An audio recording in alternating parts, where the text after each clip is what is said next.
دو حدیثیں سناؤں میں آپ کو. ایک صحابی حضرت عمار بن یاسر رضی اللہ تعالیٰ عنہ آخرت میں جب ان کے زندگی کے آخر میں جب ان کے وفات کا وقت قریب آیا تو کوئی ان کا بہت میجر آپریشن ہوا تھا. پیٹ میں کوئی تکلیف تھی, اس کی وجہ سے اس زمانے میں بڑا آپریشن ان کا ہوا تھا. بہت تکلیف تھی حضرت کو. تو لوگ عیادت کرنے آئے تو انہوں نے لوگوں سے کہا کہ ایک زمانہ تھا ہم حضور اکرم صلی اللہ تعالی علیہ وسلم کے ساتھ اس حال میں ہم تھے کہ ایک ایک کھجور کی گٹھلی 10 آدمیوں کو چوسنے کے لیے دی جاتی تھی کہ باری باری سے چوسو اور پانی پی لو, بس یہی کھانا ہے. اور فرمایا کہ میرے ایک دوست تھے عمیر, احد میں جب وہ شہید ہوئے تھے تو ان کی ترکے میں صرف ایک چادر تھی.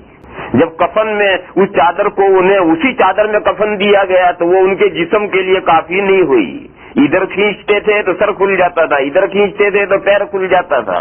حضور سے عرض کیا گیا تو حضور نے فرمایا سر کی طرف کھینچ لو اور پیروں پر گھاس ڈال دو. تو کہا ہمارا ایک تو غربت کا وہ دور تھا, اور آج کہا میرا حال یہ ہے کہ دیکھو اس مکان کے کونے میں یہ جو تمہیں بہت بڑا ڈھیر نظر آ رہا ہے اور اس ڈھیر کے اوپر جو کپڑا ڈھکا ہوا ہے اس کپڑے کے نیچے 40,000 درہم ہے, اور ایسے ہی کونے میں ڈھیر پڑا ہوا جیسے گیہوں کا ڈھیر پڑا ہے. کیا دیکھو اس کے نیچے 40,000 درہم ہے. آج اتنی نعمت اللہ تعالیٰ نے ہمیں دے دی. میں سوچ رہا ہوں, پریشان ہو رہا ہوں کہ ہم پیچھے رہ گئے, حضور چلے گئے, ہمارے ساتھی چلے گئے, میں پیچھے رہ گیا, اور یہ جو نعمتیں مجھے یہ دنیا میں مل رہی ہیں کہیں یہ نعمتیں میں اپنی نیکیاں تو دنیا میں نہیں کھا رہا.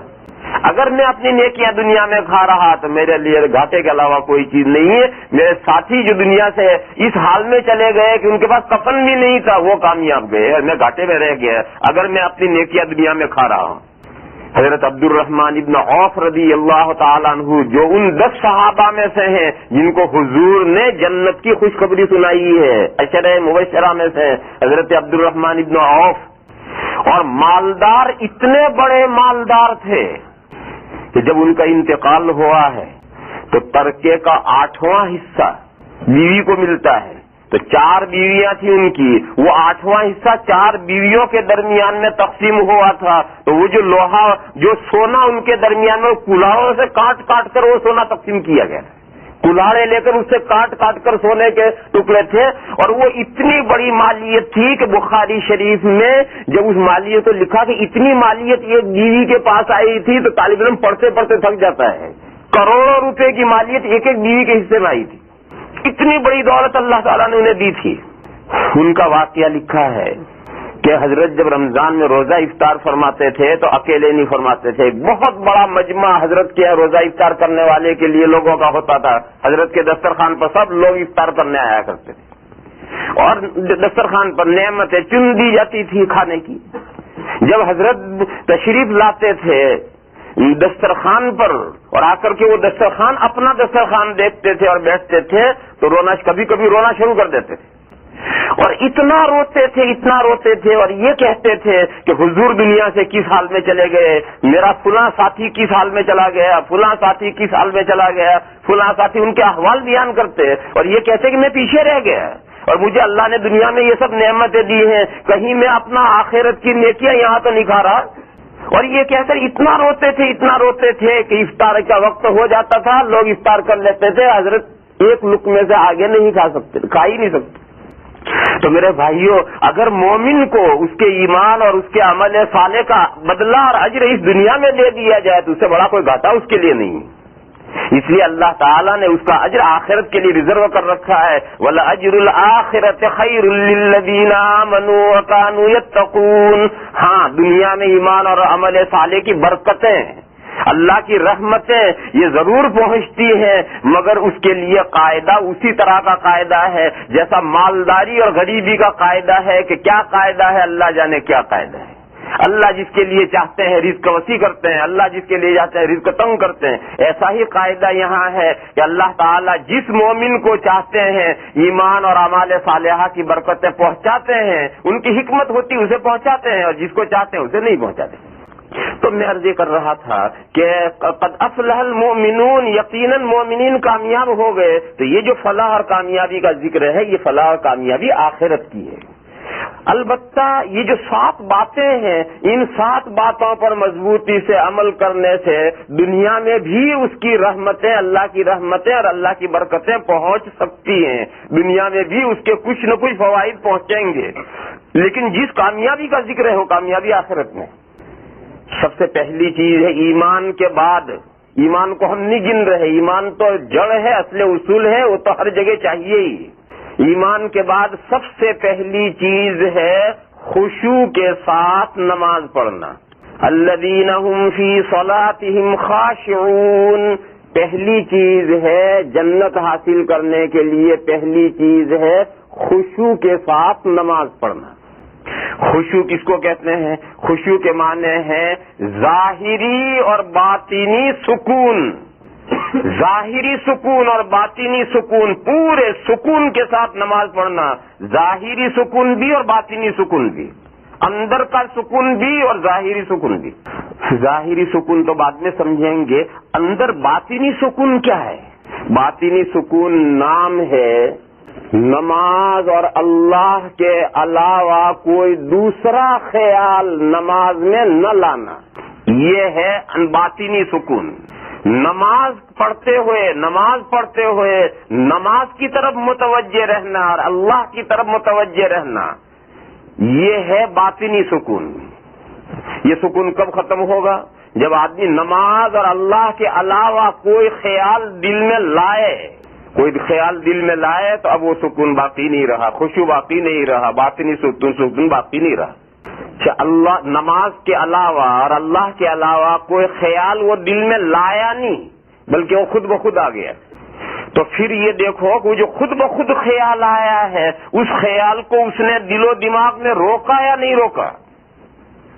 اس کو دل و دماغ میں روک کر اس میں دلچسپی لی اس نے یا نہیں لی؟ انٹرسٹ لیا اس میں یا نہیں لیا؟ لیا۔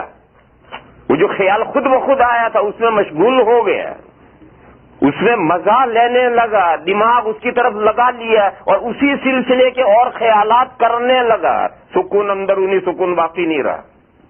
جیسے خیال نماز اور اللہ کے علاوہ کوئی دوسرا خیال لانے کا جو حکم ہے وہی حکم ہے آئے ہوئے خیال میں مشغول ہو جانا اور اس میں انٹرسٹ لے لینا اور اس میں اسی کو دل و دماغ میں خیال روک کر اور باتیں اسی سلسلے کی سوچنا، اب سکون باقی نہیں رہا۔ اور اگر خود بخود خیال آیا نماز کے علاوہ اور اللہ کے علاوہ کوئی دوسرا خیال آیا اور گیا، آیا اور گیا، آیا اور گیا، آیا اور گیا، ہم نے اسے روکا نہیں، اس میں ہم نے کوئی انٹرسٹ نہیں لیا، ہم اس کی طرف کوئی متوجہ نہیں ہوئے، اسے ہم نے دل و دماغ میں نہیں روکا، تو ایسا خیال جو آتا جاتا ہے اس سے نماز پر کوئی اثر نہیں پڑتا۔ جو باطنی سکون ہے وہ سکون ختم نہیں ہوتا، باطنی سکون باقی رہتا ہے۔ مثلا اب دیکھو مثال دوں، اسے سمجھنے کے لیے غور کرو۔ دیکھو میں تقریر کر رہا ہوں، آپ سب حضرات میری تقریر سن رہے ہیں، کوئی بھائی ایسا ہو سکتا ہے کہ میری تقریر سن بھی رہا ہے اور اس کو کوئی خیال بھی آ رہا ہے کہ اوہ چابی میرے گھر میں رہ گئی، گھر والے کیا کریں گے، ارے مجھے یہاں سے فارغ ہو کر فلاں کام کرنا ہے، ارے میری کچھ باتیں ذہن میں آ سکتی ہیں، لیکن وہ اتنی ہلکی اس کے ذہن میں آ رہی ہیں کہ میری تقریر سن رہے ہیں اور خوب سمجھ رہے ہیں اور وہ دھندلا سا خیال آ رہا ہے، اسے کوئی حرج نہیں۔ اور ایک یہ ہے کہ میری تقریر سن رہے ہیں، کان تو میری تقریر سن رہے ہیں، آنکھوں سے دیکھ بھی رہے ہیں وہ میری طرف، لیکن وہ خیال کچھ ایسا ان کے دماغ میں آ گیا ہے کہ اب اس میں اتنے وہ مشغول ہو گئے ہیں کہ تھوڑی دیر کے بعد میں جب ہوش آیا تو میں نے کیا کہا وہ بھی اسے پتا نہیں۔ کانوں سے سن رہا ہے، آنکھوں سے دیکھ رہا ہے، مگر میں نے کیا کہا یہ بھی نہیں پتا اسے۔ یہ جو خیال آ کر کے اتنا گہرا خیال آ گیا اور اتنا مشغول ہو گیا، یہ مثال ہے اس خیال کی جس خیال میں آدمی انٹرسٹ لینے لگا۔ یہ دو مثالیں ہیں۔ ایسے نماز میں ایک خیال آیا گیا اور وہ نماز کی طرف متوجہ، اللہ کی طرف متوجہ ہے، وہ توجہ نہیں ٹوٹی اس کی، اور خیال آیا گیا تو اس سے کوئی اثر نہیں پڑتا۔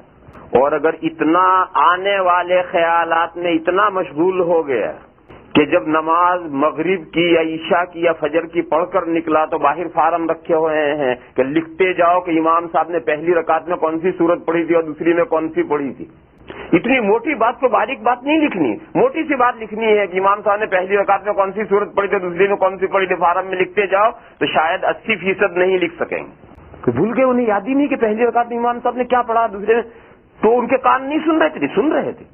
نماز امام کے پیچھے ہیں، نیت باندھے ہوئے ہیں، کان متوجہ ہیں، امام کی ساری قرات سن رہے ہیں اور وہاں فارم میں نہیں لکھ سکتے ہیں کہ پہلی رکعت میں کیا پڑھا، دوسری رکعت میں کیا پڑھاتا ہے. معلوم ہے کہ وہ جو خیالات ان کو وہ چاہے نہ لائے ہوں، خیالات خود بخود آئے ہوں، لیکن وہ خیالات میں اتنے گہرے ڈوب گئے ہیں کہ امام نے پہلی رکعت میں کیا پڑھا یہ بھی نہیں معلوم اور دوسری رکعت میں کیا پڑھا یہ بھی نہیں معلوم. دیکھو میرے بھائیو، یہ خیالات، یہ باطنی سکون باقی نہیں رکھتے. اتنے یا تو آدمی خود خیال لائے، ایسا تو کوئی ہی ہوگا کہ جو بالقصد سوچ کر خیال لائے گا، ایسا تو کوئی ہی ہوگا. یا جو خود بخود خیال آئے، اس خیال کے اندر اتنا مشغول ہو جائے، اس میں دلچسپی لینے لگے کہ اللہ کی طرف اور نماز کی طرف اس کا خیال ٹوٹ جائے، باقی نہ رہے. یہ ذہنی، یہ باطنی سکون باقی نہیں رکھتا. اور اگر پوری نماز میں اللہ ہی کی طرف اور نماز ہی کی طرف خیال رہا، یہ تو اعلیٰ درجے کا باطنی سکون ہے.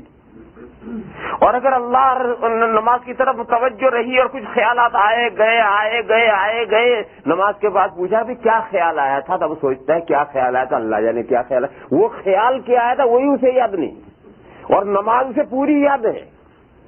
اور نماز کے دوران جو خیالات آئے تھے وہ خیالات ہی اسے یاد نہیں کہ کیا آئے تھے. ایسے جو خیالات آتے ہیں یہ باطنی سکون میں کوئی کمی نہیں پیدا کرتے ہیں. باطنی سکون اپنی حالت پر ہے، وہ نماز کی طرف متوجہ ہے، اللہ کی طرف متوجہ ہے، نماز کا ایک ایک جز یاد ہے، اسے ساری باتیں یاد ہیں. اور نماز کے درمیان میں جو بہت سے خیالات آئے تھے وہ خیالات میں سے بہت سے خیالات ہی بھول گیا، کیا خیالات آئے تھے یہی نہیں معلوم. تو ایسے جو خیالات آتے ہیں وہ باطنی سکون میں کوئی کمی پیدا نہیں کرتے.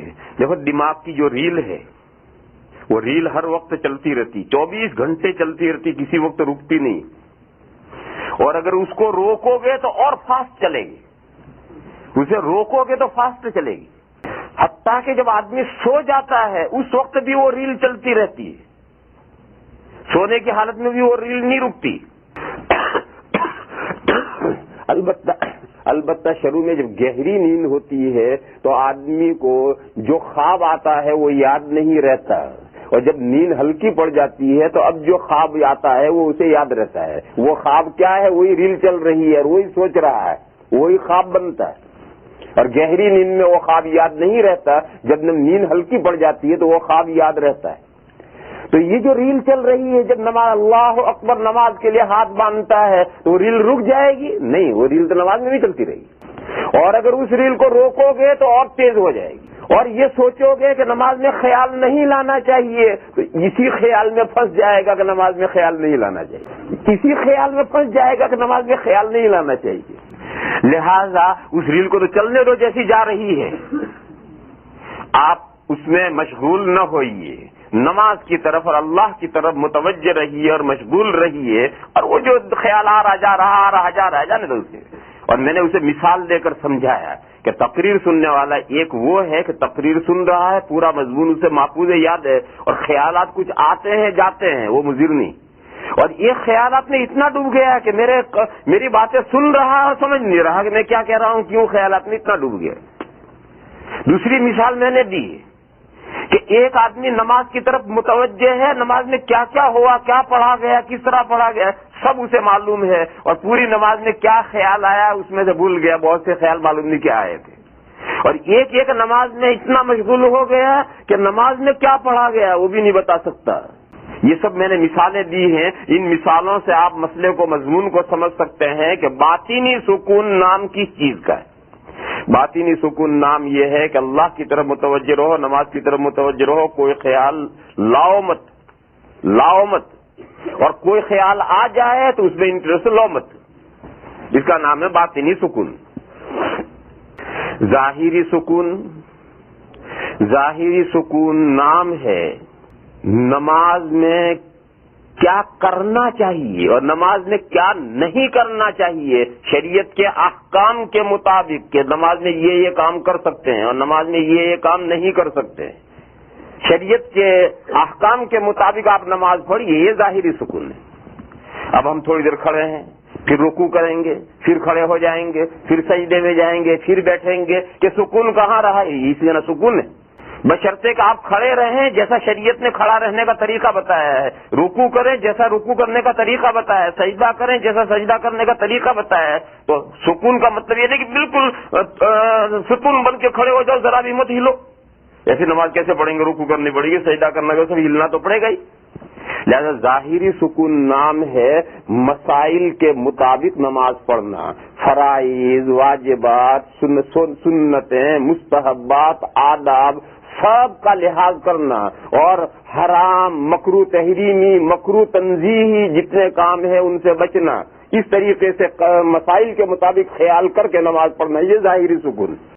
بس یہ دونوں سکون حاصل ہو گئے، ظاہری سکون بھی حاصل ہو گیا اور باطنی سکون بھی حاصل ہو گیا، اس کا نام ہے خشوع۔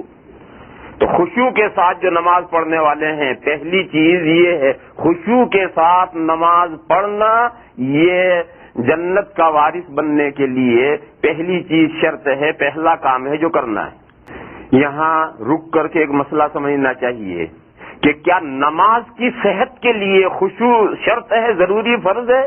اگر خشوع نہ ہو تو نماز قبول نہیں ہوگی۔ یعنی جو مثلا ایک آدمی نماز میں خیال لایا، یا جو خیال آئے اس نے انٹرسٹ لیا، تو کیا اس کی نماز صحیح نہیں ہوگی؟ ایک آدمی ظاہری کام باتوں میں جو سکون نہیں ہے، مثلا شریعت نے کہا کہ جب آپ کھڑے ہوں تو آپ کی نظر رہنی چاہیے سجدے کی جگہ پر۔ اب کھڑا ہے، ادھر بھی کنکھیوں سے دیکھتا ہے، ادھر بھی دیکھتا ہے، ادھر بھی دیکھتا ہے، ادھر بھی دیکھتا ہے، ادھر بھی دیکھتا ہے، ادھر بھی دیکھتا ہے، تو ظاہر ہے کہ ظاہری سکون نہیں رہا۔ ظاہری سکون شریعت میں، حدیث میں حکم یہ ہے کہ جب آپ کھڑے ہوں تو آپ کی نظر سجدے کی جگہ پر رہنی چاہیے، یہ تو ہے سکون۔ اب اس کے علاوہ جتنی شکلیں آپ کریں گے وہ سکون نہیں ہے، کنکھیوں سے ادھر دیکھیں گے، کنکھیوں سے ادھر دیکھیں گے، گردن موڑ کر یوں دیکھا، گردن موڑ کر یوں دیکھا، اور آگے دیوار تک دیکھا، اور اوپر دیکھا، تو جب تک سینہ قبلے سے نہیں پھرے گا وہاں تک نماز باطل نہیں ہوگی۔ لیکن یہ جو ادھر ادھر جھانک رہا ہے، اس جھانکنے سے نماز ناقص ہوگی۔ تو سوال یہ ہے کہ اگر باطنی سکون نہ رہے اور ظاہری سکون نہ رہے تو کیا نماز نہیں ہوگی؟ جواب یہ ہے کہ نماز ہونے کے دو درجے ہیں۔ ایک نماز ہونے کا درجہ تو یہ ہے کہ فریضہ ساقط ہو جائے، نماز درست ہو گئی اور فرض ادا ہو گیا، اس درجے کے لیے تو سکون ضروری نہیں ہے۔ بغیر سکون کے اگر نماز پڑھے گا، ظاہری سکون اور باطنی سکون کے بغیر بھی نماز پڑھے گا تو نماز ہو جائے گی، فرض ادا ہو جائے گا، اس کے لیے تو خشوع ضروری نہیں ہے۔ لیکن اللہ کے یہاں نماز قبول ہونے کے لیے اور جنت کا وارث بننے کے لیے خشوع فرض ہے اور شرط ہے۔ اگر بغیر خشوع کی نماز پڑھی گئی وہ اللہ کے یہاں قبول نہیں ہوگی، اس نماز سے جنت کا وارث نہیں بنے گا۔ اگر چاہتے ہیں ہم کہ اللہ کے یہاں ہماری نماز مقبول ہو جائے اور جنت نماز کے بدلے میں ہمیں جنت ملے تو خشوع کے ساتھ نماز پڑھنی پڑے گی، خشوع کے ساتھ نماز پڑھنے ہی سے یہ صلہ ملے گا۔